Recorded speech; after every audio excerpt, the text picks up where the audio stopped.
Even when you feel low, you can still go. Even when you feel slow, you can still go. Even when there's no hope, you can still go. I never answer to no, man, I still go. Good evening, everyone, live on my YouTube channel. This is Rich Mancuso for Thursday, May 15, 2025. It's Keep It in the Ring. Like, comment, and subscribe to my YouTube channel. We're also here at String Punk Entertainment and also with the AGT Network. And, of course, Sports Talk with Tommy D, my esteemed colleague, very esteemed colleague, good friend, Tommy D, who'll be joining me in a moment as we do this week's edition of Keep It in the Ring, which will be an hour or more. And also like that Facebook page, Keep It in the Ring, as many of you keep doing. And get my social media handles, of course, X, Twitter, Ring786, Facebook.com, Rich Mancuso. Also on Instagram, my content is always being read on Latinosports.com, among some of the outlets that I write for. And we have a long, an extensive good live program for you this week. First of all, apologies for last week. We weren't on. Had a glitch. That happens when you're trying to do a live program and so forth during the week. We got that all straightened out. We're here this week. We're going to catch up with you. And first of all, I want to thank you all and many of you who are supporters of this program and me on Facebook for those great birthday wishes. Let me tell you, I got many of them that I'm still trying to answer to thank you personally. It was a great birthday, just having your wishes. You're my extended family. Thank you very much. Rich Mancuso, still alive and kicking with the boxing, wrestling, MMA world, and so forth. Combat sports, it is every week. Here at Keep It in the Ring, 68 years of age. Do I look it? I feel it, that's for sure. Enough of that garbage with me. Thank you again for the great birthday wishes. This week on the program, we're going to examine, was it a punch or a class? The controversy with Emmanuel Navarette over the weekend. We'll look at that. Is Teofimo Lopez ready for Boots Ennis? That fight might be in the works at 147. Manny Pacquiao sets his return bout out of retirement. Sebastian Ventura, big fights ahead for him, also scheduled. He's not going to get Xander Zayas.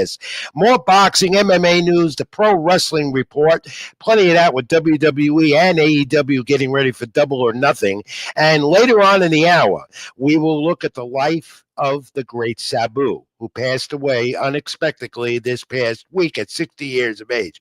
Jason Knight, ECW Championship Wrestling, and who worked with the great Sabu in ECW for a long time in years down there at the 2300 Arena in Philadelphia. Will join us live on the program along with Rebel Rant Robbie Rebel, who also knew the great Sabu. We'll go into that. So, nostalgia will also come out much more. Fact of the week, this is Keep It in the Ring. All right. So, quiet fight weekend coming up, but in 2 weeks, it's going to pick up again as we go into June, and a lot of action in New York City. We'll get to that, including Charlo and Plant, who have separate bouts. You know, that's going to be an interesting card of boxing coming up. Examine that more next week on the program. June and July going to be quite busy. We'll get a little dull period this weekend going into early and the second week of June. But we turn our attention to that 6th round Saturday night, Emmanuel Navarette and Charlie Suarez. Was this an accidental clash of heads or a punch? And Navarette had a left eyebrow cut in the 6th round. Top-ranked ESPN. The cameras, the replays showed this, and I got to commend them. They did a great job. That cut in the 6th round, the fight ended the end of 8th on that technicality. Thomas, we have some video of it, and then we'll go over it along with the punch stats and everything up leading to the stoppage. Let's take a look at this. Let's talk it over as I bring Tommy D in and discuss this. Tom, why don't you roll it? Was it an accidental headbutt? Or was it a punch in that 6th round that caused this controversial ending to a fight that was pretty darn good to that moment? Tom, can you roll it? Do you have it? Yep. I'm going to play it right now, Rich. Let's go.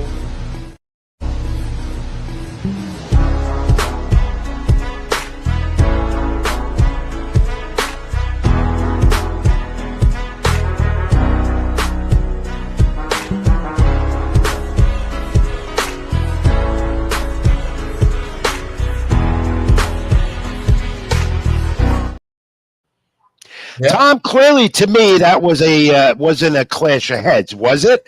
No, or do you see it differently? Perfect counter punch. Right. As a result, and that caused a lot of controversy, and ESPN did a great job going to the replay. with the officials there ringside having the ability to do that, which is great for the sport in a fight that ended controversial like this. Navarette was awarded through this the WBO junior lightweight title, the win up to the stoppage. It was 78-75, 77-76 twice on the scorecards. The replay later revealed that Suarez's left-handed punch caused the cut. And clearly, we have determined that, Tom. The punch stats to that point showed this. Put those up. Suarez, 30 punches more thrown to Navarette, and Navarette outlanding Suarez 4 of the last 5 rounds. Suarez gets the loss, but the California State Athletic Commission that had jurisdiction of this fight and the card itself looked at this and said it's a no contest. Tom, what is your opinion about that? If you want to roll the video again, we will. Clearly, it was a punch. We've determined that. Many people did, and so did the replay. Navarette, obviously, the blood swelling down his face from his eye on that 6th round clash, or was it a legitimate punch? I thought it was a legitimate punch. Let's look at it one more time at a different view with the ESPN. Let's see what Tim Bradley's talking through it right now. Put yourself in the eyes of the replay official. Was this the punch that caused the cut, or was it this head clash or this rubbing of the glove? Not Tim Bradley, but ESPN.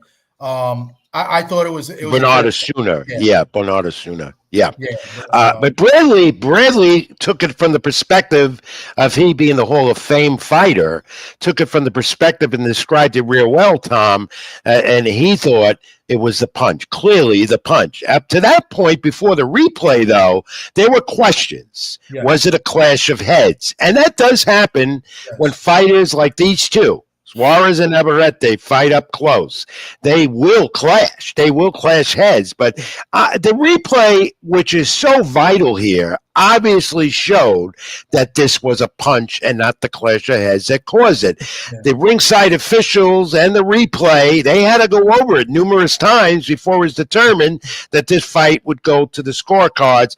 The California State Athletic Commission now here's the question, rules this a no contest, leading to the point that probably these two will have a rematch that should be warranted based on the outcome. But Tom, replay here in boxing was so vital, so important, and it's not available at every arena because not every streaming network has that ability, but ESPN has had this done in the past, and again, credit to them. Great job. They cleared the issue. Everybody did, I think, a fair job. ESPN, it took them a while for them to see the punch. They kept arguing headbutt, but eventually they got the right clip, and they saw that it was a clear punch. Good job by everybody except the replay, except for, whoever's in charge of the replay making the decision whether it was a punch or a headbutt. What's the point of having an instant replay if you're not going to get the call right? That's right. And it's they showed it. What I loved about it, they showed it from numerous angles, different perspectives, different angles, where we, the viewer at home, were able to determine better if that was a clash of the heads or a punch. And in the end, it's a punch. And thank you for commenting. And we want you all to do that. Daniel Barry, Sports Highlights, thank you very much for that comment. Happy Thursday to you as well. We have that ability at home to see the replay as they showed off their replay ability at the arena right there at ringside. So that helped. Otherwise, they'd still be talking about and they still are, Tom. This was a controversial ending. But it does warrant a rematch between these two. And Navarette, that's his style. He likes to fight up close, and many times he's gotten away with a clash of the heads, causing the head clash and the blood spurling from either fighter. Navarette's known for that. That's the type of fighter he is. That's his style.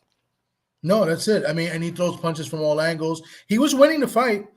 Suarez came on a little bit. He buzzed Navarette. After the cut, so he couldn't, see, if the blood was bothering Navarette.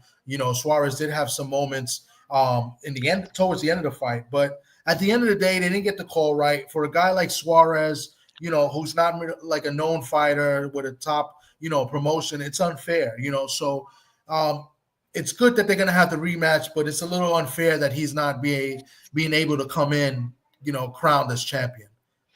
Tom, does it warrant a rematch? What do you think? Yes, absolutely. They should have a rematch. It's only fair. Top Rank really hasn't commented about that, but I'm sure they're working on that. And maybe they'll get that done before their contract with ESPN concludes by the end of August. And we'll find it somewhere. Thank you. Was that Jamboree, a loyal viewer. And we want you all to like, comment, and most of all subscribe to my channel, Rich Mancuso, here on YouTube. Keep it in the ring, Stream Punk Entertainment, as well as TD Sports Talk with my buddy Tom here, who eats, drinks, and sleeps boxing 24/7 as much as I do. So that chapter's over now for the moment with Emmanuel Navarette. The chapter doesn't end though with replay in boxing, which showed again that it definitely works. And it's needed, I believe.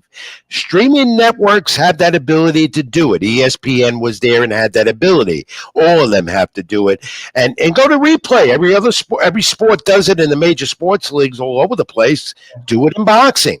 That's been a contentious debate over the last few years. But this fight, Navarrete and Suarez, shows replay is definitely needed in the sport. In this age of technology, why not, Tom, right? Yeah, I definitely agree. I mean, the point of replay, I mean, as some sports I do debate that the fact that it does take long. But at the end of the day, if you're going to use it, you got to get the call right. And here we are. This is the second fight in 3-4 months, a big, not a major fight, but still a championship fight where the replay either didn't work with Tank Davis fight, right? Or the replay didn't get the call right, on the day of, of the fight, and it's an injustice. And I really feel bad for the Filipino Suarez because, what I'm saying? Like, to go in as champion, he might get a bigger purse. His name gets out there a little bit more, so he still comes in as a challenger in a rematch. So, yeah, he was disappointed, but didn't really object to it. He knew what the ramifications were of this. He knew it. So did Navarrete. But it's happened in the sport. It's happened in boxing over the last few years, and it's happened more than once. So it's not a rare occurrence. So, look, we're both in agreement. Replay is needed and that it worked efficiently Saturday night there in California, and a no contest according to the California State Athletic Commission. All right, we move on, Tom. Also on that ESPN Top Rank card, Raymond Muratella may be headed towards Vasily Lomachenko, maybe, or if Lomachenko decides to retire and relinquish his IBF lightweight title, that remains to be determined. Muratella is the IBF interim lightweight title holder now. Unanimous decision, good one, 119-109 twice, 118-110 over Abdulavov from Russia. Muratella here, the story told in the punch stats, courtesy of CompuBox, 46 more power punches thrown. And over in the UK, on the zone over the weekend, Anthony Cesare stopped Lehigh Wood, ninth round in Nottingham, England. The IBO junior lightweight title defense, Wood's trainer threw in the towel, 2:15 of the ninth round. Wood moved up to featherweight in this one after a hiatus of being out of the ring for 19 months. Cesare won this fight with the jab, 50 of them to Woods' 29. I don't know if you saw that fight, Tom. I did. And I thought that was an interesting fight. Yeah. It was exciting towards the end. Lee Wood puts on exciting fights. I think he doesn't miss a lot of fighters' hands with his face much in fights, but he's exciting. He comes to fight, but he may think about wanting to retire. Kakasi's pretty good. I do question him, going further with his age. I think he's 36 years old. But he's pretty solid. I picked Kakasi to win this fight, but I didn't think he'd win by stoppage. He's not really a big puncher, But does Wood have a future ahead for another title in the featherweight division, which is very competitive? Wood, no. Wood, I think Wood should consider retiring. Kakasi, yes. Kakasi has a shot, but he needs to do it now. He needs to get a shot now because he's not getting any younger. 36 years old, I believe. So that's right. Age does play a factor in the sport, as we know. And the IBF, did you see this one? Because not many did, but the IBF junior middleweight eliminator, the former title challenger, Erickson Lubin. 11th round TKO over the once undefeated Adriel Holmes Jr., dropping Holmes in round 11.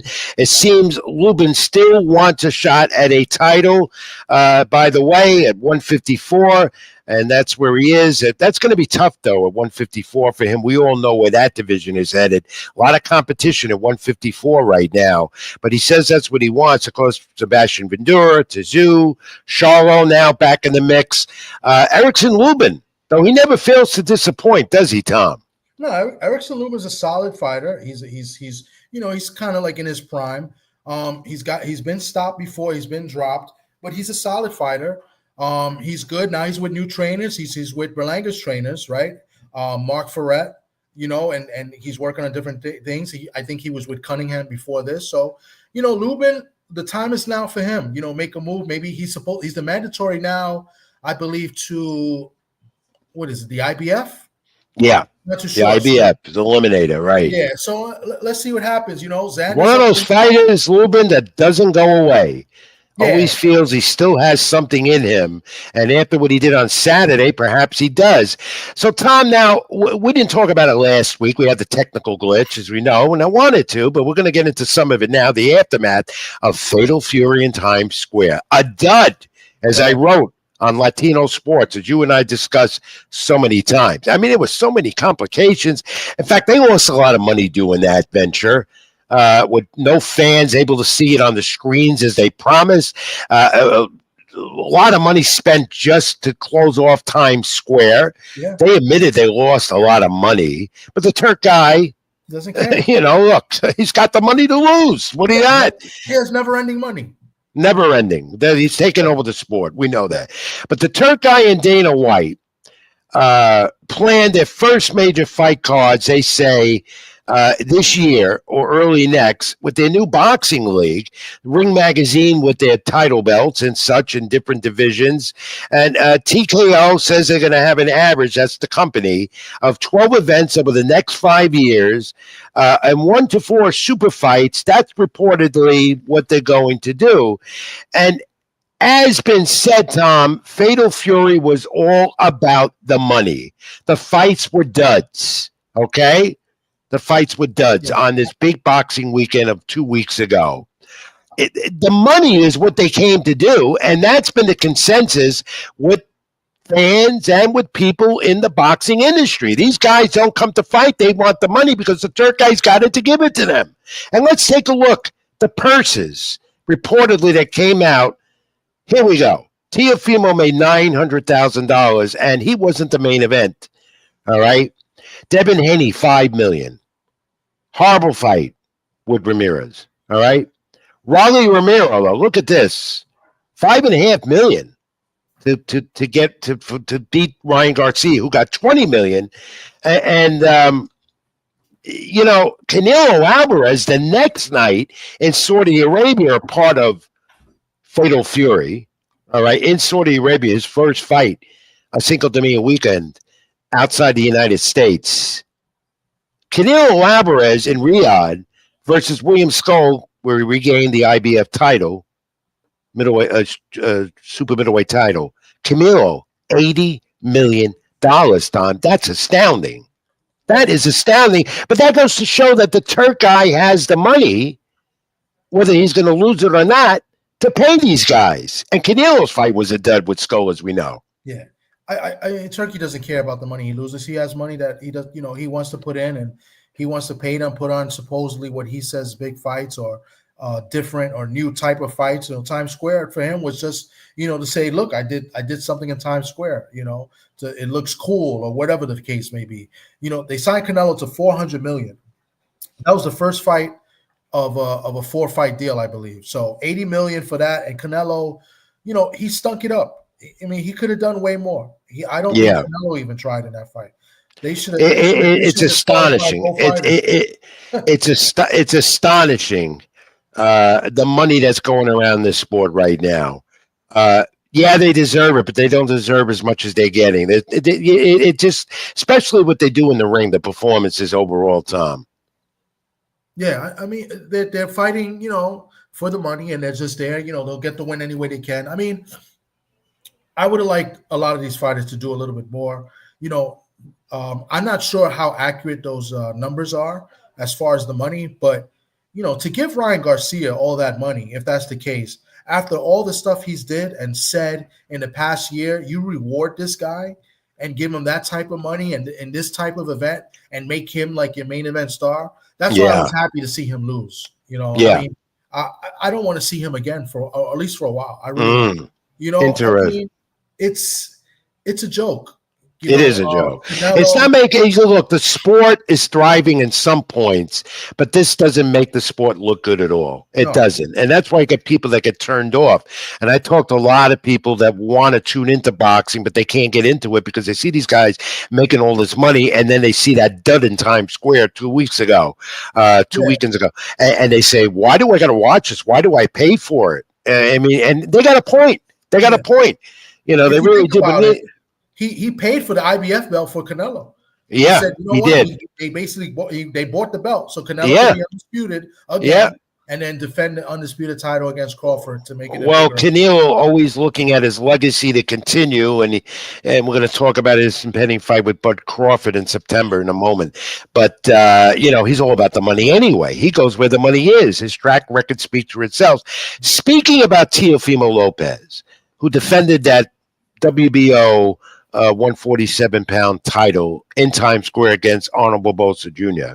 Now he's making a challenge. Now he's made it known it's time for Gerard Boots Ennis, the champion at 147 as well. And he's looking to do that on the September 12th date. Now, was it the 13th? They moved the date. That's what they're saying for Canelo Crawford, which is not determined yet where that fight's going to be. He wants the WBO. He is after the WBO junior welterweight title defense against Barboza, which we all thought was a dud. He's looking now at Gerard Boots Ennis. I don't know. He's also calling out Tank Davis. He could have Devin Haney next. He could have Romero next, who got rid of Ryan Garcia in his comeback. What do you make of maybe Boots Ennis and that guy Teofimo Lopez at 147? Does Boots want that fight? Much as Teofimo wants it? I don't think Boots would want that fight. I don't know what it does for Boots' career. In my personal opinion, I don't want to see Teo in any big fights as well. He made another racist comment previously. The WBO is investigating to see, what he said, what they're going to do with him. Yeah, Teofimo's been making some racial remarks that have really made his image, has portrayed his image worse than what it is now. Really bad. Worse and worse for him. And he's doing it to himself, and he's showing his hand, and he's showing who he really is, and it's not good. It's not a good look. The sport doesn't need guys like him, guys like Ryan Garcia making crazy comments about people's religions and race as well. And this is where the Turk is messing up. The Turk the other thing is to portray the sport better, to lure in those fans again. Using the vulgarity, the cursing all the time. That doesn't help, especially if you want to appeal to a younger audience. And I'm not talking about younger audience, 20s and up demographic-wise. I'm talking about younger people that want to get into the sport. Yeah. I mean, we're trying to portray and make fighters look better. That doesn't sell. Doesn't with me. I'm an old timer. I hate that as it is, but that doesn't sell. And Teofimo doesn't do much to portray his image better by the way he speaks and things he says, and vulgar language, which was heard again today, which we're going to go over in a minute. It was crazy. But the highlight over the weekend, 2 weeks ago, that saved that whole dead of a weekend of boxing was Inoue from Japan in the United States after his fifth appearance, top ranked, the featherweight, top pound for pound fighter to many. What a fight he put on 2 weeks ago. It's a young man that's exciting. It's got to be more here in the United States now. He's marketable. He's appealing. Most of all, he's a great puncher, knockout power, and everything else, speed. That's what fans want to see. Yeah, I mean, it's acquired taste in most cases with boxing, right? You like boxing, you like fighting, you like, you want to see the sweet science, you want to see knockouts. It's an acquired taste for some. I like Inoue. but he definitely saved the show. I mean, and credit to his opponent. His opponent came in there as a big underdog, and he almost pulled it off. In a way, he poised himself, came back up, stopped the guy, and I like Inoue. I think he's definitely top 3 pound for pound. Yeah, definitely top 3. You got to put him in there top pound for pound top 3. And then you of course, you have Alexander Usyk, the undisputed heavyweight champ, who might be number 1. Most boxing people think so. By the way, we're talking about Canelo Alvarez and Terence Crawford. They've moved that fight reportedly now to Saturday, September 13th. Logistics, who knows why, but they've done that. But they don't know where they're going to have this fight yet. It's going to happen. Yeah, it's going to be the anticipated mega fight of the year, and one in a very long time, a mega fight. It's either going to be in New York City. This is what I've heard. I don't know if you heard the same. Either in New York City, where in New York, I don't know, but Dana White and the Turk guy would be involved in this with their new fight league, and the Ring is what they have. And Dana White has said that he wants this in an indoor arena. He doesn't want this outdoors with 50, 60,000 people. They thought Allegiant Stadium, Las Vegas, doesn't look like the plan. New York City could be Madison Square Garden if it's available, Barclays Center if it's available, maybe Los Angeles. They got many venues out there. Allegiant Stadium in Vegas, where it was supposed to be, we do know this. They've moved the date, Saturday, September 13th. And where it is, though, we still don't know. And we're talking, Tom, about a June and July in boxing in the calendar that's going to be really hectic and busy. Major fighters on cards, promotions, mostly they've seen on the Zone and pay-per-view. We're talking June 14th now, next month, not too far off. The Theater at Madison Square Garden, and I have a big interest in this one. Yeah. George Gambosis Jr., the former champ, against Richardson Hitchens, the IBF Junior welterweight champ. Tom, that's an intriguing, good fight. Gambosis needs to win this to stay in the mix. And Hitchens, well, he feels he's champion now, and he's going to retain it and go on, and even more, he's young enough to do that. I'm looking forward to June 14th, Theater, Madison Square Garden. That'll be on the Zone, too. No, I'm definitely looking forward to that fight. It's an intriguing fight. I'm a little upset that Top Rank didn't do their usual card for the Yeah.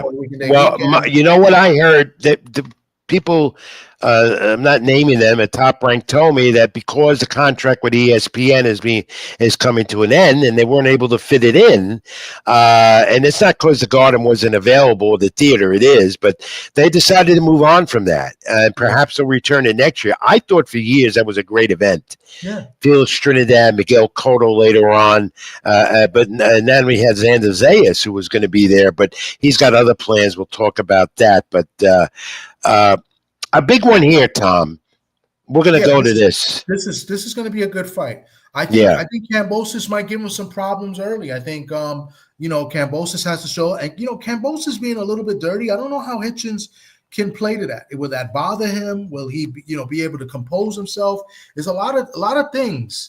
In this fight, we're going to see Hitchens. We're going to see how good Hitchens is. I believe Hitchens wins the fight. He's not happy about the trash talk for coming from Gambosis. So he is anticipating this clash at the Theater in Madison Square Garden on June 14th. He's made it known. Enough of the trash talk. Let's get it on. And he feels he's going to retain that title, and I believe he will. Yeah, I think he will too. It's just a matter of what he does. I want to see how he wins.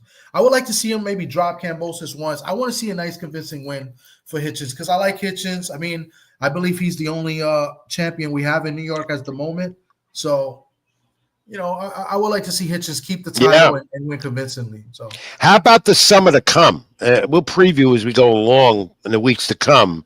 But you got some good fights coming up. And I'm just scrolling down here, and I'm looking at Kashawn Davis, Edwin De Los Santos, Norfolk, Virginia, ESPN Top Rank, June 7th.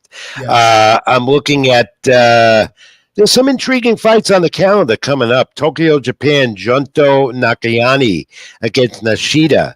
June 8th, Tokyo, Japan, ESPN Plus. And as I keep scrolling down, bear with me. Of course, you got Amanda Serrano, Katie Taylor, the trilogy, Madison Square Garden, all-female card. July 11th. In that one, Serrano Taylor 3 to settle the score. Shakur, and then we're going to get to this big card that we're going to talk in a moment, but Manny Pacquiao, he's returning. That's Manny Pacquiao, the only 8-division champion in the sport, the Hall of Famer, lost his election in the Philippines Senate to be in the Senate again. He's coming back. Amazon PBC Prime, July 19th, against Mario Barrios, WBC welterweight title for Barrios. He's going after that. 4 years later, Pacquiao back in the ring. What do you think of that? I think it's just a joke. I think this is something that shouldn't happen. I think it's a travesty that they ranked Pacquiao in the top 10 again. I mean, he hasn't fought in 4 years. And then we don't know where his skills are going to be. We don't know. He says he's fine. His last fight, he lost to the guy that Barrios beat up. He lost to Ugas, and Barrios beat Ugas. And Ugas may be Barrios' best win to date. And Ugas pretty much beat up, Pacquiao. So I don't like this. This is a money grab. I don't like it. He should be getting a unification fight or fighting somebody, one of the champions. They should be able to unify. I just don't see why they can't do it. I'm not for this, and I hope Pacquiao still has the skills. He is a Hall of Famer. He certainly doesn't need the money unless he does. He's going to make a lot of money in this fight. And I'm just worried that his skills have been diminished. He hasn't been in the ring in 4 years. And I thought for sure, 8-division champion, legacy established, that was it. No way he's coming back. And now we know he's coming back for another title. It befuddles me why that happens. But this boxing card with Barrios and Pacquiao is put that poster up. Do we have it? Because we're going to see on that night the return bout from last March, the bloodbath between Sebastian Madura and Tszyu. And so it looks like Tszyu is not going to get Keith Thurman. Thurman on our program here a few weeks back said he wanted that fight in Australia with Tszyu. That's not happening anytime soon because Fundora and Tszyu are going to have their second, and we'll see if it's like the first one. Though Fundora has been stripped of his WBO title at 154 because he pursued Tszyu again. That's why. And that led to this. Xander Zayas and Fundora, they failed to come to a purse bid. That was going to be the fight and possibly in New York. But now Zayas has Jorge Garcia Perez for the vacant WBO title. And possibly this could be New York City in July. Is this fight card in July? What did you hear about that, Tom? This is the first I've seen of this. I thought that the Usyk-Dubois fight, which I think is a good fight, I thought that was going to be a separate, but I didn't know they were going to put all these fights in the same. Yeah, they were all coming in bunches in July. You talk about Pacquiao, Fundora, and that card, which is stacked and a good one. Boxing fans are getting too much too soon at the same time. Not much time to breathe here. But you have this heavyweight title now. Usyk looking to be undisputed complete. Dubois, the IBF champ, that's going to be coming up. And this is all a part of the Turk guy also and the ring and so forth. And even Jesse Rodriguez here against Cafu for the ring WBC, WBO super flyweight titles. So it's stacked. Yeah. July is usually at a time in the sport when we have a little respite in the summer, and boxing season, as I always said, wasn't in July. But we're going to get it in July. We got back-to-back cards coming up. Serrano Taylor, the Garden, and then the next night in New York, which we finally made it official today. Boxing made it official today. New York, the Zone pay-per-view, July 12th, Ring 3, they're calling it. Edgar Berlanga looking to get another shot at Canelo Alvarez, which I don't think is going to happen. He's got Hazi Shariz, and this in New York, across the street from Citi Field, home of the New York Mets, all you got to do is walk across the bridge, which I've done many times because the Arthur Ashe Tennis Center is right there. And that's where they're going to happen, but not in the main tennis center where the U.S. Open is. Louis Armstrong Stadium that has less of a capacity of fans. So they're going to have that fight along with Shakur Stevenson and William Zepeda. Stevenson defending the WBC lightweight title, Alberto Puello and Sergio Mertes in New York. Puello, the WBC junior welterweight title. David Morrell off his loss to Ben Benitez against Amar Katav, 12 rounds, light heavyweights. Tom, you were at that press conference today. Edgar Berlanger and Cerise. It was a great face-off. You were able to get some great video of the press conference, and we got some images as well. Let's talk about this one. Let's roll that video first. Let's roll. We'll do Berlanga talking at the end. Sure. Fucking fight. Everybody loves a fight, right? Entertainment. Everybody loves entertainment. We're not going in there being humble. You know what I'm saying? Outside of this, we humble, but when I'm in my zone, I'm in my zone. Humble out the window. Fuck everybody. Edgar, question for you. Yeah, Berlanga was. There you go. Vulgar language again. Vulgarity. Yeah, why? Why does he got to do that? What is he trying to prove by doing that? I really don't get it. I don't understand. But I mean, it did make the press conference a little bit more exciting. It was kind of boring. It was nothing special. We did make it, but look at photos like this, like pointing like a gun at Shiraz, and this is the face-off after the press conference. It got a little intense during the press conference. They were both talking a little bit. I'll play another clip of Berlanga speaking. This is we'll get to that in a minute. Let's see. Let me see if I have this video here. Hold on one second. This is Berlanga again. The sound, pay attention. The sound's a little low. Is that going to be something that you train for to, not flip on a banana peel because of that pressure? Not for sure, man. That's why I'm like this. Because I don't want to get into trouble. This is the rule.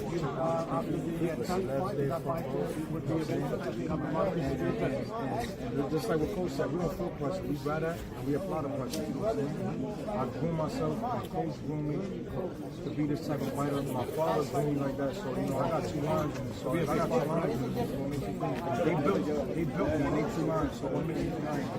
We got 2 more questions. Where in New York are you from? Right? You keep saying back here. Where'd you grow up?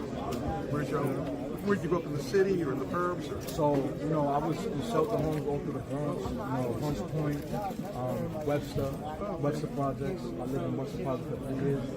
I was born and raised in Costa Rica. My wife is from High Bridge. My father went home. He went to jail. He did a lot of time. But I was born and raised in Brooklyn. My mother was born and raised in Douglas Projects, uptown. Okay. Lower East Side as well. So, I went to whole New York. I'm big New York. Oh, you're coming to Queens. I work for the Queens Chronicle, so when I spent Big New York. Yeah, you already know. So basically, he's just talking about. That was my buddy Lloyd Carroll threw that question in about where he was from in New York.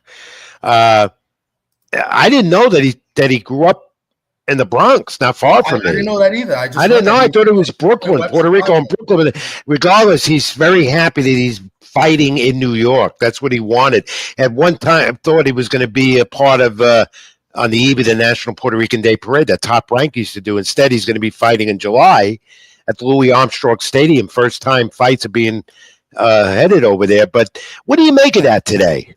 What do you think? What is attitude? And he wins. Where does he go from here? Plant, Charlo? What does he get?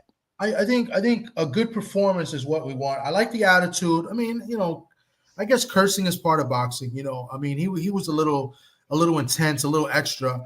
But if he performs the way he spoke tonight or earlier today, I'm with it, right? I mean, don't speak like you did against Canelo and have the performance that you did.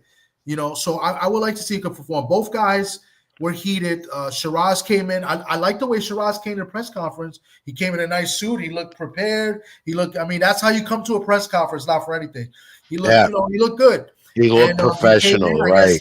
Both managers kind of like were talking, and then they said that they were going to stop Berlanga. Berlanga said they were going to stop him. Then and during the press conference, Berlanga got at his trainer, because now he switched trainers to Andy Lee, and Andy Lee was in the crowd. It's pretty good. I mean, I got a little clip. I got the video of the press conference. I would have to scroll and try to find it. It was pretty funny. Maybe I can edit it and show it next week. But yeah, he got at Andy Lee. He said, but now that you got Andy Lee, you're going to be running a little bit more, so I won't knock you out first round. So yeah, it was pretty good. Did you? I thought briefly, Tom. I thought this was interesting. Were you able to hear the phone conversation from Saudi Arabia? Yeah. Turk guy called in. He wasn't there. Called in and discussed the plan for the ring and some major fights coming up on the calendar. Yeah. I thought that was interesting. You could hardly hear him, but he was a part of the press conference from Saudi Arabia to show, most of all, how important and how much of a factor this guy, the Turk guy, is in boxing right now. He's a big deal. I mean, he called. It looks like it was a phone call. It looked like it was legit. I mean, that was him. That was him. And he was talking on speaker. Yeah. Okay, so how do you look at Berlanger in this fight? As we're going to move to a break, we're running behind schedule, and I got to line up Jason Knight too, and he doesn't have the link to get on, so we're going to take a little extended break because I got to send him the link again. Okay. How do you size this up? I like Berlanga. But I'm interested now because with the talk that happened today, Shiraz has to come and do something because he had a bad performance. And I don't think much of Shiraz, and fighters like that could be dangerous, Berlanga, let's see what he does this fight. So I'm very intrigued in this fight. I think it's a good main event. Fighting in his hometown, so you got to feel he'll get some added pressure, but this is what he wanted. He wanted big fights in his hometown, so let's see if he can perform. He's got to win this fight. The question is, does Edgar Berlanga get Canelo Alvarez again, assuming Canelo's still the champ, and it should be. And I don't think that's happening. But there are big fights in store for him ahead after this one, win or lose. All right, Tom, fact of the week, you and me. Good job today. Thank you, my friend. That was great. I couldn't make it down there, but I leave it to you. You did it. You did it again. All right. All right. Let's get the fact of the week, and then we're going to line up Jason Knight. I got to send him the link again. Here we go, Tom. You ready? And then we're going to take a little extended break because I got to line him up. Here's your fact, Tom. You hear the word, he's a bum, all the time in the sport. But he's a bum is not what we think. What does it mean? The fact here, not trivia. What does it mean? And if anyone else wants to comment, get a crack at this. What does it mean? He's a bum. So it's supposed to be a definition or something? No, I know it's a boxing term when they call the opponent or someone a bum. So that he's not good. Yeah, that's part of it. Yep. But the truth is, it's a fighter who's a bum, supposedly, has less than 12 fights on his record or lost 25% or more of his fights in his career. That's the definition. He's a bum in boxing. Wow. Well, leave it to me. I come up with the facts. Yeah, that's interesting. Gotcha, buddy. You didn't get it this week. You know what, Tom, though? You're not a bum. I'm not a bum. No, that's for sure. No, not at all. I'm far from it. No, you are professional to the top. And without you, I'm lost here every week. Tom, Tommy D, Rocky, you're a bum. Go to Shelton. Thank you. Yeah, to me, Rocky was always a bum because I hate Rocky. I never watched a Rocky movie. Not one clip of it. No. Wow. No, in fact, I made no, not to me. That's all fiction.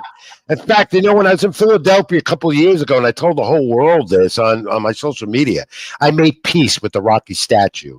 I finally climbed the stairs, and I made peace with the statue because I've always badmouthed the statue and Rocky. He's a bum.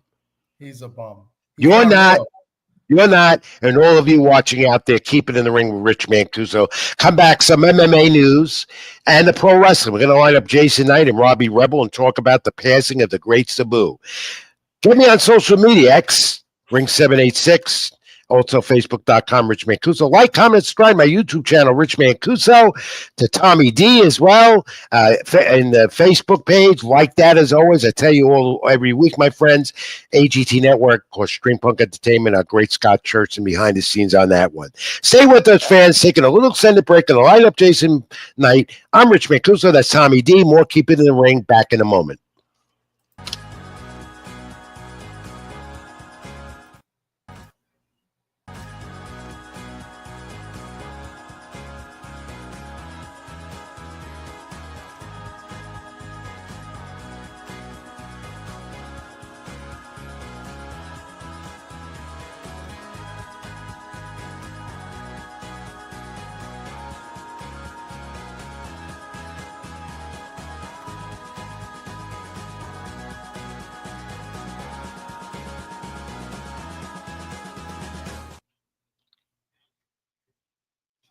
Petwell Clinic was built with busy pet parents like you in mind, providing walk-in preventative vet care, treatment for minor ailments, and chronic condition management.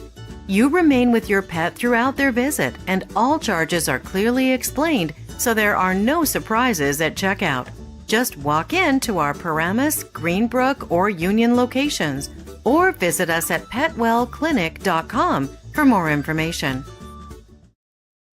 Even when you feel low, you can still go. Even when you feel slow, you can still go. Even when there's no hope, you can still go. I never answer to no, man, I still go.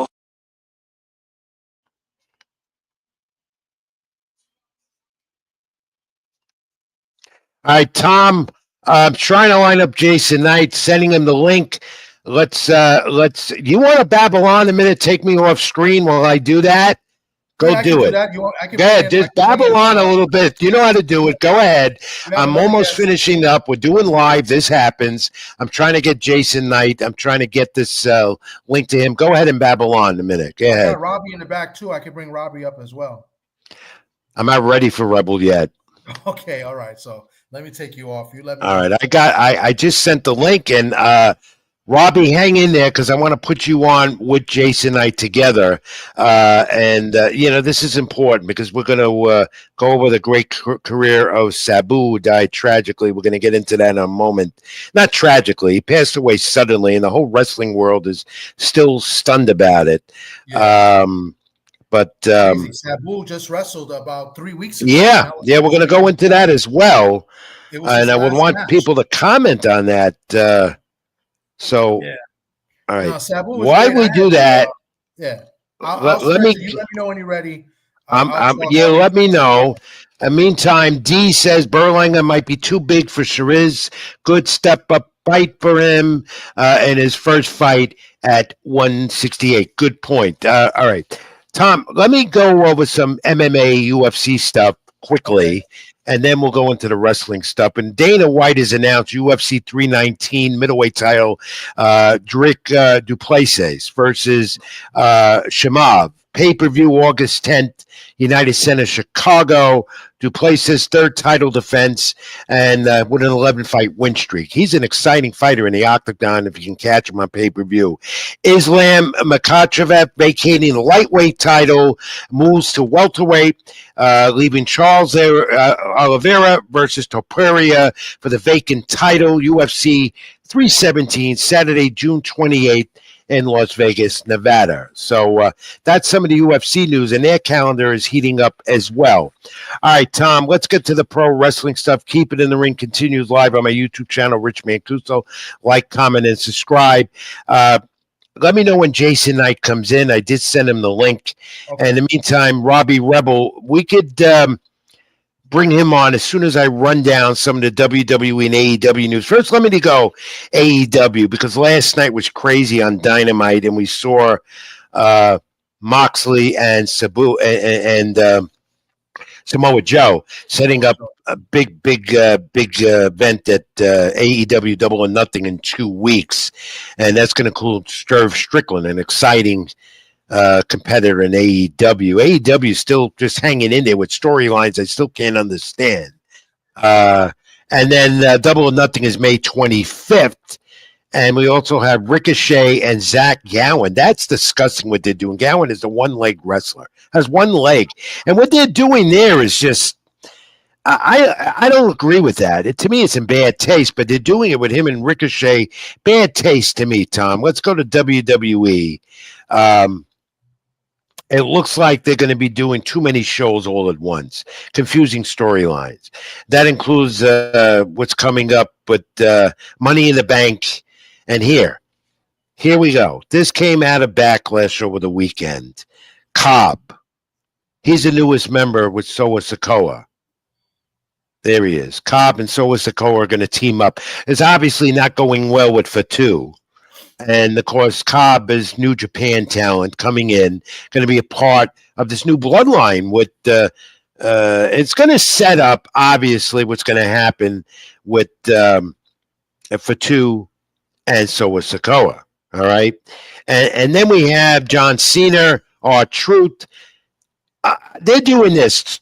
Cena's retirement tour. He slams him into the table at the press conference at Backlash, setting their confrontation up for the title. Cena and Truth, they're going to be Money in the Bank or the one before that. I don't think they're going to put Truth in them. I'd be shocked. I just thought it was like a funny ending. There's no way. I think they're going to do that in Saudi Arabia on June 9th. But they're going to give there's no way. But R-Truth's going to wrestle Cena for the title on his retirement tour. They're doing that. That set it all up. That's crazy. But the thing here, too, on June 9th, Saudi Arabia, we're getting ready for Goldberg's retirement match, probably against Gunther. Because Jey Uso and Gunther, again, Saturday Night Main Event in 2 weeks. And you're going to see probably Goldberg get involved with that and wrestle Gunther and Goldberg in his retirement match June 9th in Saudi Arabia. I think the Cena heel turn now is turning sour on them, don't you think? Yeah, because the fans are now cheering. It's still kind of, the last event, they kind of cheered him a little bit, even though they were in St. Louis. And, that was Randy Orton's hometown. But I thought it was the whole pay-per-view, the whole show, Backlash. Was it Backlash? It was. I didn't like it. Backlash had 5 matches. Now they're talking at the TKO Endeavor, the new group with Triple H. They're talking now increasing it from 1 to 5 matches.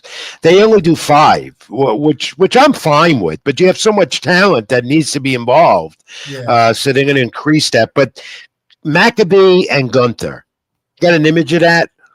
Yeah. Look at that. I got to hand it to Pat Maccabee, who's not a pro wrestler. Got choked out again and bashed all over his chest, made a big thing out of it and saved Michael Cole and all that stuff. They put on a pretty good match. That might have been the match of the night at Backlash. It could have been. It was funny. It had its funny moments, so it was good. I think it put more heat. It gave more heat to Gunther. I mean, I guess he needed that after losing and, doing a clean loss to Jey Uso. So, I mean, I thought it was good. A good waste of a match, but for Gunther to get the heat, I think that's good. It sets him up with him and Uso. Is it? I didn't hear about Goldberg. If that's true, that's interesting. Yeah, Goldberg's retirement match supposed to be against Gunther, and they're going to be starting to set that up. By the way, The Rock supposedly, who had wasn't around for the heel turn with Cena. After the heel turn, never saw him again. Supposedly he's coming back in the summer and is going to have an impact on Cena possibly turning face again. Yeah. As Cody Rhodes makes his slow return back into the picture. It's crazy what's going on in WWE, but they can do it. They can do it. They have the resources. They grow and grow every day. So we'll see. All right, let me bring in. I don't have Jason Knight yet. He's here. That's what I was trying to. All right, let's bring them both in. We got the Rebel Rant, Robbie Rebel, and let's bring in ACW, Jason Knight. Just opened up a pro wrestling school. Robbie Rebel and Jason Knight know each other real well, and we're going to be sadly talking about the passing of the great Sabu. Unexpectedly, a shock to everyone in the wrestling world. Terry Brunk, as he was, 60 years of age. Tom, put some images up of Sabu first, and we take a look at this great warrior who I knew. I worked with him a few times. He was funny. I mean, I rode in the back car with him on some road trips, and the stories he was telling were hysterically. I mean, they made me hysterical. I had to pee in my pants. But when it came to being a competitor, Sabu was all of that. And two guys who knew him real well, Jason Knight, right there with Sabu, and Robbie Rebel, who's a regular on our program with the Rebel Ram. Guys, welcome. Thanks for hanging in there with us. Glad to have you. And let's talk about Sabu and his career a bit. First, Jason Knight, briefly. Good to see you again, my friend. How's the wrestling school going there in South Jersey? It's going very well, thank you. And of all people that most would know Sabu real well, would be you. You worked with him in ECW. First, condolences to you and everyone who knew him, his family, friends, and those in the wrestling fraternity who only said great things about him. ECW extraordinaire star with you at the time. What do you remember about Sabu, Jason Knight? What can you tell us briefly about Sabu that you can recollect about this great wrestler who's now no longer with us? I mean, to keep it brief and try to squeeze it all in one box, it's very difficult. But okay, in any case, in '93 I joined the ECW, and the first time that I personally saw Sabu perform, and not only was the audience absolutely in awe after his performance, but the lot as well. Never seen anything like that. And of course, we ended up, him and I working there together pretty much roughly 93 to 2000. And I did work with him quite a bit in Japan and through other independent companies. And I would see him a lot. He was unique. He was one of a kind.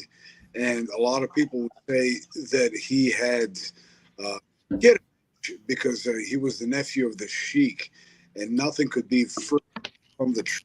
I mean, it did help that he was the nephew of the Sheik, and he was educated the right way, and they very much looked alike, or that part.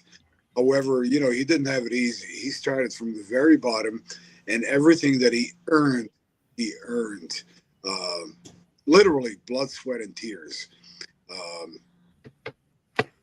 Now, there was a question, guys, and Robbie, you could tune in on this because you knew Sabu as well. He had wrestled, only a week or two earlier? And let me just pull this up again.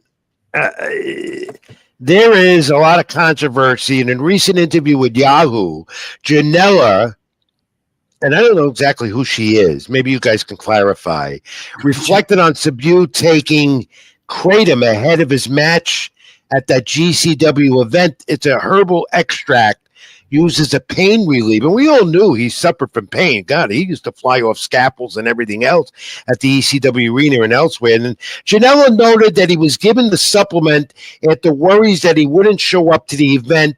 That came up. Can you clarify, either one of you guys, Robbie or Jason, did he have a substance abuse problem and painkillers and stuff like that? Well, as far as I know, I don't think he did, or at least that things were getting better around this time. However, when I did first break into the business, there was a couple of times where I have seen the guy. It was either in so much pain or he was on something. And I hate to say it, and I'm not knocking the guy or anything like that. But when I first got into the business, that was something that was said when he was trying to have a little bit of we were doing a training seminar, and he just couldn't get out of the chair. I thought something was completely off personally, but I did not see anything. I did not hear anything about that. But as far as I'm concerned, every time I did see Sabu, he was pretty level-headed, always a good guy to talk to and everything like that. Just that one training seminar that I did have, that would have been something where I would have had a red flag. But I've seen him multiple times after that, and I never got that feeling from him. I never did, the limited time I spent with him. He wasn't complaining to me about any pain, but as obvious as he grew older and he kept participating in wrestling independent cards, that there was something bothering him, and pain was it. Jason Knight, ACW Jason Knight, ECW Jason Knight, who knew him real well, Sabu. Did you ever sense Sabu was in a lot of pain at the time you knew him? I mean, we all are. You know, as far as taking medication, all that fluctuates. Obviously, you know, sometimes, sometimes we go through a surgery and we come back weeks later instead of months later or even years later. And we're in pain. We get prescribed pain medication. In the best case scenario, you take it when you need it. You know, and I believe that we've all taken it when in life in general, everything fluctuates, and especially in the world of sports or sports entertainment, like professional wrestling. So it's pretty much like it's not a secret, and yet it is so. The sniper is pointed toward professional wrestling for some reason, and in all sorts of entertainment, whether it be in music, filmmaking, anything, there's always that aura of drug abuse or alcohol, this and that. Well, so is anywhere else. You know, it's just not seen as much because we are out there. We're seen. The public wants to know. So every little nook and cranny is looked in. You know, and then you find Robbie and Jason. I'm going to ask you straight out, both of you, because you're both. And Jason, at your age, how old are you now, Jason Knight? 61. Okay, and you're still wrestling. You're still in there. And Robbie, you're relatively young, but both of you have been injured numerous times. Have both of you been subjected to taking painkillers to save yourselves, your careers, and to stay on a show? I don't know if you're at liberty to answer that, but that comes up a lot about pro wrestlers. Either one of you, I would like to take both of you on that. Before Jason starts, I just want to say 61. He's still the sexiest man in the world, right there. Yeah, that's for sure. I know. If you don't mind, I'll go first on this. Yeah, there's been a time where I've had a couple cracked ribs, and I had a really good booking, and there was someone watching me so that I could probably get into another level of something, and I did take something because it was from the boys in the back, and this is when I was very green because I didn't lose a chance, and it affected me really bad in that ring. You know, when you do have something, and whether it be smoking weed, drinking alcohol, whatever, something like that, it can affect you in that ring. And there's times where you don't feel it until the night after, and you're sitting there like, why did I even do that? I just made this worse. So it's no surprise that, you know, people have done it. People will do it, and it will continue to happen, especially on some really crappy indie shows. But, so, I'm sorry about that. But do you get Jason answer this also? I've been involved backstage with numerous promotions over my career, working in the wrestling industry. I've seen guys in a lot of pain, but I've never seen them really take anything to alleviate the pain. Were you warned about taking painkillers before going in the ring, before you did it, or you just did it on your own, feeling, yeah, this is going to calm it for now. I'm paid free for the moment. I got to go in there and perform. Well, you know, first of all, you're never pain free. You know, I mean, look, I take ibuprofen. Now, after bad injuries and surgeries, when I couldn't do anything, obviously they're going to prescribe you something. Now, the question is whether you're going to continue taking it when you have or whether you're going to control it and take it as needed. And once it runs out, you don't go out on the street and buy it. Those are two different questions to be answered right here. Yeah, do both of you believe that this contributed to his sudden death? I don't. No, I don't either. I don't. I honestly don't. No. I believe that okay, some of the most shocking deaths in the world of sports, or in pretty much the world of anything, is someone that says, and recently it's happened to me, a friend of mine says, he didn't drink, he didn't smoke, he didn't do drugs. He ran 5 miles a day, watched what he ate, and dropped at the age of X, Y, and Z. I believe that he might have had maybe a heart condition. Do you know, to your knowledge, both Robbie Rebel, Jason Knight, to your knowledge, was there any doctors or at the event doing any type of physical before guys went in the ring? That most independent wrestling promotions, and you guys know that, don't have an attending physician at ringside, just a standby ambulance now, because it's been deregulated by most of the athletic control boards and athletic commissions throughout the country. Do you know if there was a ringside? Was there anybody there to administer physicals? I don't. It all depends on what state it is, to be perfectly honest, because some states are more regulated than others. Like New York, for example. New York, the state athletic commission is insanely hard. If someone bleeds in New York, they could get fined. How about you, Jason? Well, look, I saw him maybe a week and a day before he died. And how was he then when you saw him?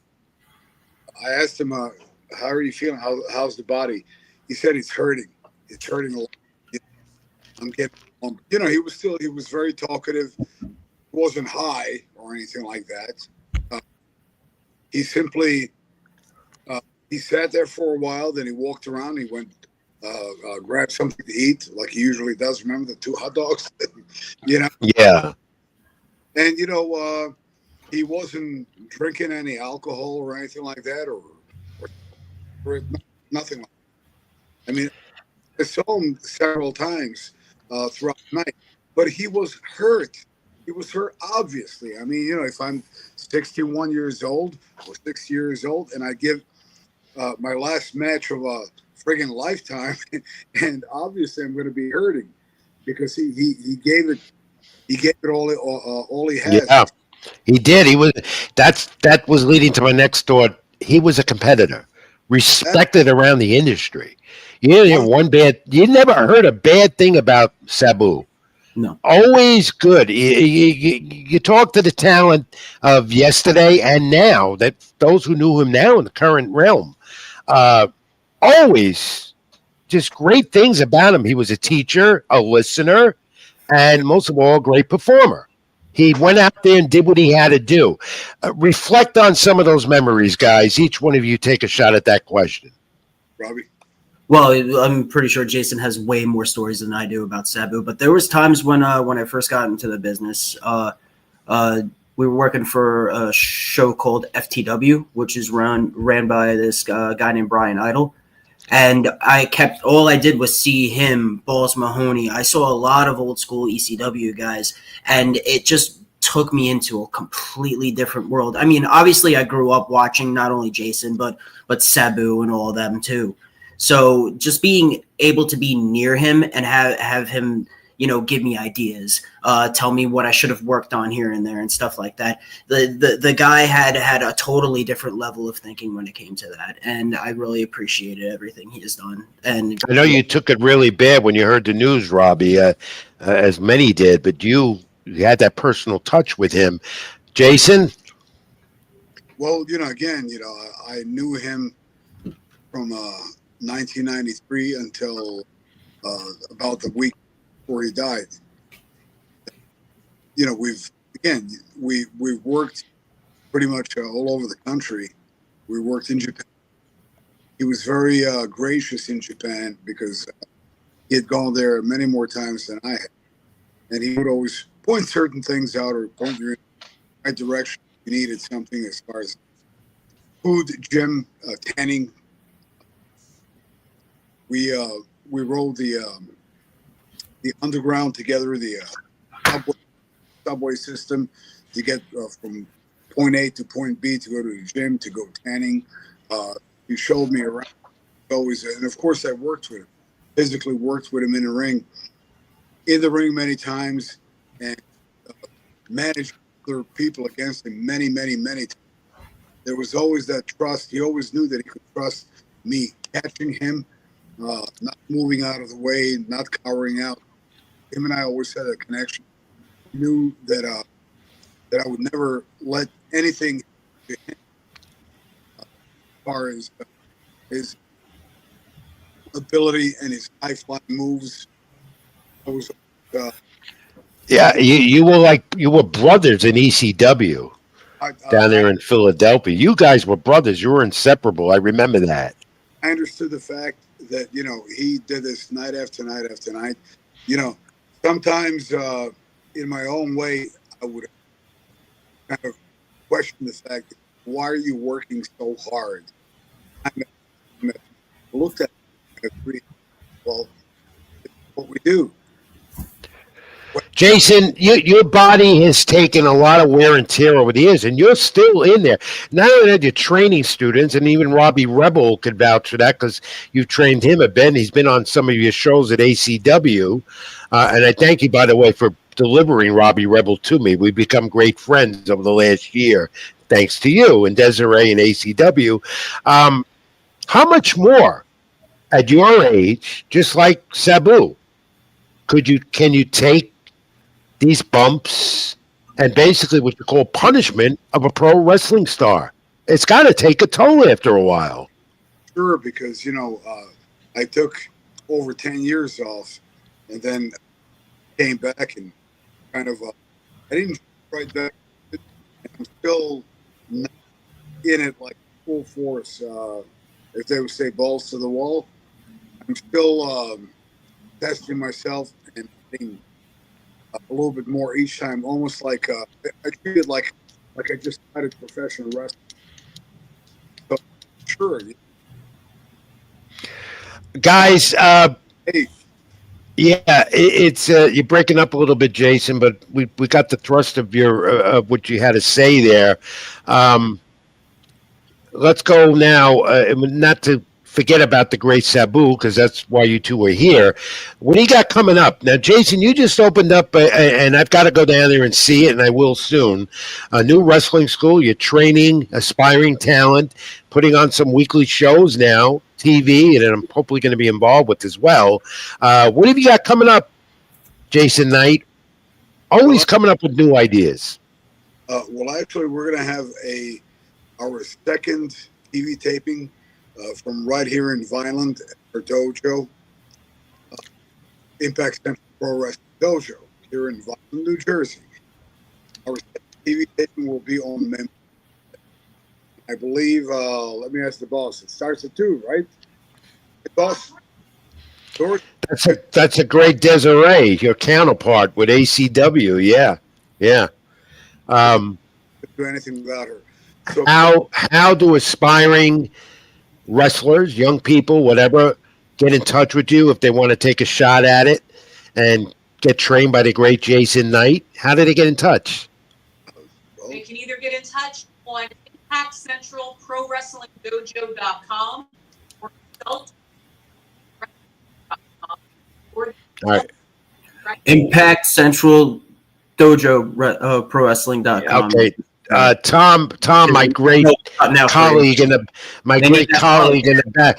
Tommy D, can you come on in a second and add to that and repeat what they're saying? Because there might be some fans and supporters out there, followers of the program, that might want to get in touch with Jason Knight or even Robbie Rebel. I know Robbie gets some calls from some of our fans every week after his rant. Maybe that guy, not me, that guy. That guy, yeah, that guy. Right again, it was a little static coming from his microphone, I believe. So okay, so maybe repeat that again about the location. Yeah. Okay, so we are located in Vineland, New Jersey, 319 Landis Avenue in New Jersey, and you can contact us at Impact Central Pro Wrestling Dojo.com. Okay, we'll keep plugging that and hope to see you soon. Don't go away, Jason. Tom, do you have Hey, do we ever get any of images of Robbie Rebel's match Saturday that I was supposed to be at that I couldn't be at? Yeah. This guy right Robbie, here. is that you Saturday? Red tonight because I had a lot to say about you, sir. Oh yeah, no, I'm sorry. My birthday was yesterday. I was preparing for my birthday. I had rage. Jason, take a look at this. Is Robbie Rebel? Look at that. Has he progressed? What do you think? I think I don't know if that's a wrestling event. I think that's him after a phone call with Rich Mancuso. Oh, I think yeah. I don't want to face him right now. I really. Right after, What? Look at the technique there. Why are you showing all these images of me getting beat up? Because you got beat up. No. I wrestled Robbie many, many years ago when you were what, maybe 19 or 20 years old? Like 21, yeah. Because we had a drink afterwards, so I had to been 21. Okay, yeah. But has he progressed in his young career? Seems to be doing fine without me. He was amazing back then. And again, when I wrestled him another time, remember when I was hurt and you took good care I of me. wanted to actually bring up that story before because he was asking about like when you're in pain and stuff like that. When I wrestled Jason for this place, it's a different CCW than the ones what you just saw. He had I think you had a hernia, right? Yeah, he had a hernia. That was the last show I was at. Yeah. We had to figure out he had a hernia, and I don't know how he got through that. He had a hernia in the match. He was, you know what? He did so good. I had to beat him up with a cane by the end of it. The kendo stick. Guys, both of you, Rebel, we'll go back to your usual rant next week. Jason Knight, I am going to come down to the school soon. But once again, we're here on a sad note. Tom, put up the image again of the great Sabu, passing of Terry Brunk. The wrestling world will never forget this guy and for what he contributed to the industry. And, of course, we're all saddened and most of all shocked at how suddenly he passed away after performing just 2 weeks ago. Let him rest in peace. Guys, any final thoughts? Rich, I just want to say thank you again. It's always great to be on your podcast and hope to see you soon. Robbie, you keep doing what you're doing. You're doing great. I'll be seeing you soon. And yes, we'll see each other very soon. Yeah, I'll be down there soon, and perhaps that'll finally Robbie Rebel will pick me up in his truck, and I'll come down there with him because I didn't make his match last week. He's still upset with me. Can I add something, Jason? Yeah, go ahead, Tom. I've been watching wrestling a long time, but I think one of the best promos you did is funny because I still kind of remember to this day was when you brought in Just Incredible. When you're in the center of the ring and Joey Styles is asking you, who is he? And he's like, he's just incredible. And it's like you did it like 3 times, and then Joey Styles is like, oh, just incredible. That was one of the best promos, I think. I know you've done a few at ECW, but that one always comes to mind when you brought in Just Incredible. Yep. I have that vest up on the wall. Okay. Vest I wore, Yeah, the vest. Yeah. Well, at least we can reminisce about some good things. Jason Knight, I want you to stay well, my friend. Don't overdo it. And take good care of yourself. My love and best to Desiree, and I'm going to see you soon. Robbie, any final words with the rant this week? Follow me on Facebook and Instagram, The Real Robbie Rebel, and I will be in the different CCW next month. I don't know exactly the date yet. Maybe I'll make that one. But before we go, let's I'm not holding my breath no more. Rich. No, but in memory of the great Sabu, let's all give him. Sabu. Let's all do what he did. What did he do? Put those. There you go. The great Sabu. Rest in peace. Jason Knight, Robbie Rebel, Tommy D, hang in there. Thank you, guys. Keep it in the ring. Appreciate it. We'll see you soon. It's good seeing you guys. Thank you. Always. Tom, let's take a final break. Come back with nostalgia. This is Keep It in the Ring. I'm Rich Mancuso. Reach me, X. That's Twitter. Ring 786, Facebook.com, Rich Mancuso. Like, comment, and subscribe to my YouTube channel, Rich Mancuso. I appreciate that. String Punk Entertainment, AGT Network, like the Facebook, Keep It in the Ring page. And, of course, Tommy D right there. And I'm Rich Mancuso. Back in a moment. Nostalgia will wrap it all up. Stay with us.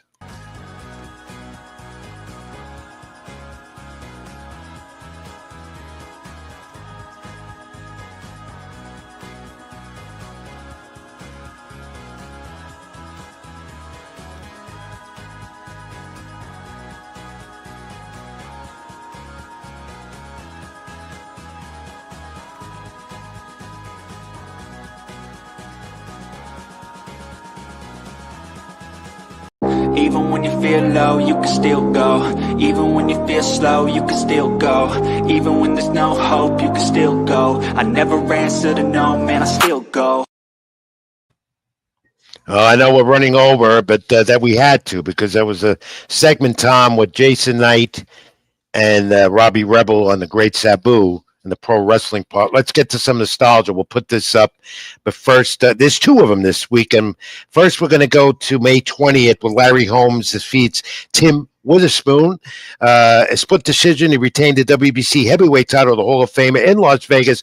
Holmes struggled in this, though, his 15 title defense. But he did it. And Larry Holmes, a great Hall of Famer, defeating Tim Witherspoon, who was his own right, was a great heavyweight and fight for the title many, many times. And then we go to this. We go, Tom, put it up, May 18th, 2002, Mohegan Sun up in Connecticut. Newly Casino, many have been up there, great fight venue. And here we go. Mickey Ward defeats Taro Gotti in a 10-round majority decision. This was a majority decision. The junior welterweights, they were the first of their three fights in the great trilogy.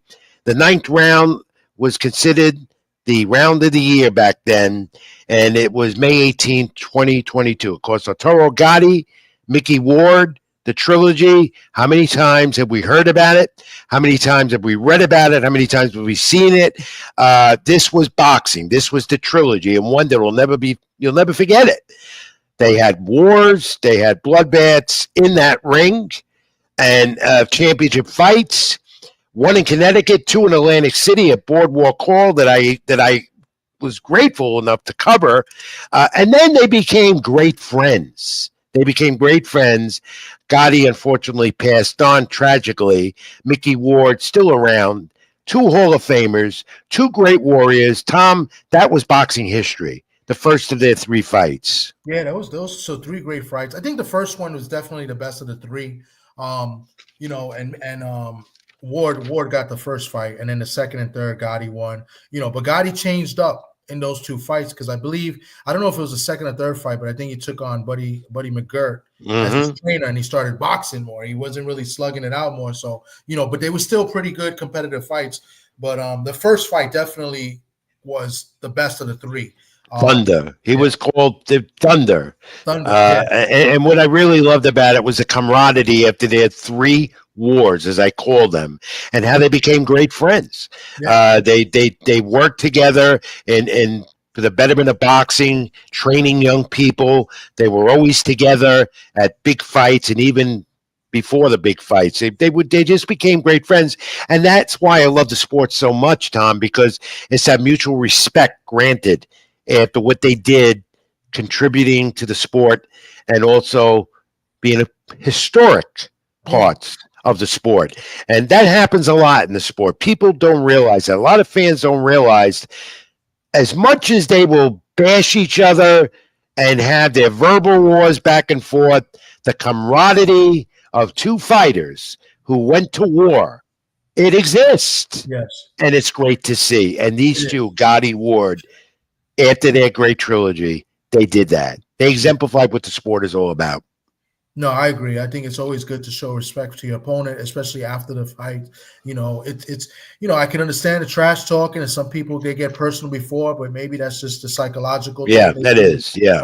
Those up, but it's always good to see when they show the respect after the fight and become friends afterwards. That's right. It's so true to see that. It's so true. That's why I say like Devin Haney and Ryan Garcia, they can't stand each other, but I'm sure when it's all over, they're going to respect each other. After all, they make a lot of money together. That's what it's about. I don't know. I don't know about those two. Maybe I don't know about them two though. Yeah, but me and one thing is for certain though, Tommy D, me and you, we're always together, right? We're always good. Yeah. There you go. Tommy D, thanks again. Great hour or more. I couldn't do this without you, my friend. Where do fans reach you again? Well, you can catch me here every Friday night. Usually we're here Friday night sports talk. We do something. We talk mostly boxing, but, baseball season, maybe talk a little baseball, football season. We're always covering, football games. So, yeah, and then once in a while I'll pop up, do some interviews. I got an interview coming up this Saturday with a good young prospect from Newark, New Jersey. So stay tuned for that. And then, of course, Ring Talk Worldwide with my man Pedro Fernandez. Oh yeah, you know what? Yeah. Pedro sent me a beautiful birthday greeting yesterday, as you did as well, and I thank you all for that. I thank everyone for that. Look, I'm a year older. I'm still doing what I'm doing, and I'm blessed with the Lord to continue to do what I do. That's all I can say. I complain, I bitch, I moan, but don't we all? It's true. I think it's just part of life. I think and I got my ailments too, but I overcome them. And every time I do keep it in the ring, and I get off the air, and I'm energized when I'm on, but when I come off to get off the air, then I go back into this. Thank you, Tom. Yeah. Thank you. But before we go, we want to thank all of you again. Thanks to Jason Knight, ECW Jason Knight. Robbie Rebel for reflecting on the passing of the great Sabu, and Tom for all your great work, great videos this week, great images. Quiet boxing weekend coming up, but it picks up again within 2 weeks, and again that busy months of June and July. Back at you next week, everyone. Here at Keep It in the Ring on my YouTube channel. Like, comment, and subscribe, Rich Mancuso. Like the Facebook Keep It in the Ring page, String Punk Entertainment in the AGT Network, and of course, Tommy D with Sports Talk. And get my social media, X, Twitter, Ring786, Facebook.com, Rich Mancuso. Read my content, Latinosports.com. I'll have something posted up there later tonight, early morning on Edgar Berlanger's next fight. Till next week, everyone, as I always say, stay well, be good to each other, and God bless. And Tom, what do we say? Keep it in the ring. Keep it in the ring, everyone. Thank you, and good night. Thanks for watching. Take care. Even when you feel low, you can still go. Even when you feel slow, you can still go. Even when there's no hope, you can still go. I never answer to no, man, I still go.